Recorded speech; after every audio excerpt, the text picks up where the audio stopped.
So, what attracted you to the project, and did you feel right away that your directing style would mesh with it? I think that from the beginning, this movie was something that spoke to me because it really encompassed all the things I love in life. I love, space operas. I love Marvel comic books and Marvel superheroes. I love 70s pop music. And I love raccoons, which I really do love. When I was a kid, I had a raccoon figurine collection that was my pride and joy. So for me, this honestly was a dream come true, and it was something that and I try to say this with as little ego as possible, but I really felt like nobody else but me could tell this story because I felt like built to make this movie. I don't know what I'm going to do now that it's done. I really don't. I'm really happy that people are liking the movie and everything's going well. But on the other hand, it's sort of like, oh my God, how am I going to ever, have that experience with those great people that I worked with on this movie? This is a great experience for me. Um, Well, that sort of leads into the next question because there are a lot of humorous beats in the movie, but there's also a lot of action. There are emotional moments. As a director, did you find the right balance? I mean, obviously you had to find the right balance. How'd you go about doing that? I think for me, it's not as much about finding balance as it is about finding the core of the film. And for me, the core of the film was the characters, the Guardians of the Galaxy, and their relationship to each other. And everything else naturally grows from that. If you plant that seed, then the humor comes out, the action adventure comes out, the drama comes out, and they're all a part of, one film. I really think, that it's for lack of a better term, it's a holistic film. It's a film that, is able to encompass all sorts of different aspects of life in one sort of spectacle movie. And I think if there's anything that's rare about Guardians of the Galaxy, it's the fact that it does, it's done with real heart by people who really loved what they were doing, and yet it's this giant spectacle film. Right. Well, and these are fairly unknown characters to most audiences, even though they're from the Marvel universe, right? So I know I asked this question yesterday, but I've got to ask it again. It's okay. So bringing new characters like this to the screen, is that a daunting task? Is it liberating? Both. For me, it was liberating to have the Guardians of the Galaxy be the Marvel comic characters that I brought to life. For a few reasons. Number one is because they aren't as well known, and less because they aren't as well known, and more because there aren't as many comic book storylines with the Guardians, that there are less expectations on the part of the audience for what their story should be. And it gave me a fuller, I don't want to say control, but a fuller ability to just tell whatever story I thought was best. So I felt very freed up by the fact that they weren't well-known characters.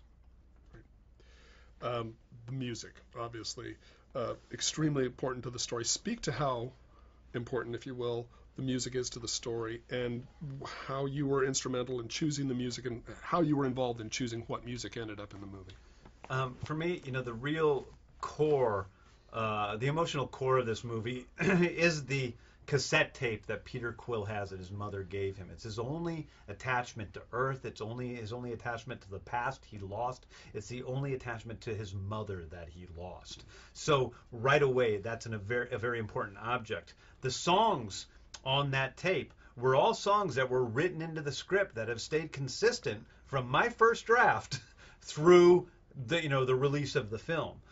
Because each of those songs is a story that is basically sung to Peter Quill by his mother about, him. And that is the emotional spine of the story, and it's what keeps everything together. The music is also very important because we have a movie with outlandish characters and, very strange worlds.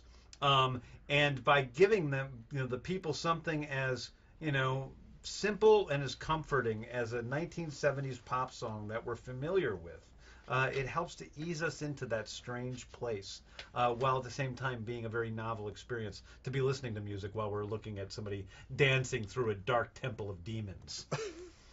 Right. So looking back on it, what was the biggest challenge that you had in making Guardians of the Galaxy? Well, for me, the biggest challenge with Guardians of the Galaxy was, without a doubt, just the amount of time that it took to make it. I started 2 years ago, almost exactly 2 years ago today. I have done little else but create Guardians of the Galaxy, from the writing through the directing through the post production, and the amount of time it took was, this has been my life. So that's a pretty big risk, to put your entire life into 2 years of one thing, and that can be a scary thing at times. So that's definitely the biggest challenge. And what do you hope that audiences who sit in the theater will take away with them once they see the movie? When I was a kid, I loved Raiders of the Lost Ark and Star Wars and Back to the Future. And when I set out to make Guardians of the Galaxy, I didn't set out to make a movie that would be like those movies. But I set out to make a movie that would make people, whether children or adults, feel like those movies made me feel as a kid. That would tune me into that magical wonder of the universe that we all feel is there, but usually don't experience. That will make us love the person sitting in that seat next to us more than when we walk out of the theater than we did before we walked into it. And that'll make us love movies and love raccoons more than we ever have before. I can't wait for my kids to see the movie. So, was your first experience working for Marvel everything you hoped it would be? My first experience working for Marvel was more than everything I hoped it would be. I think within Kevin Feige and Lou and Victoria and all the folks over there, I found the most wonderful collaborators I could ever have. Kevin in particular is a guy who is very much like me, and very, very different from me personality-wise. And because of that, but at the same time, we approach the work in the same way, because we may get in arguments about where the movie should go, but it's never personal. It's never about ego. It's never about which one of us is right. It's always about making this movie the fullest experience for the audience it can possibly be. And that is honestly where we're always coming from. So there's never any real conflict. The conflicts that happen always work themselves out in the end by us just taking a few steps to find out what works best.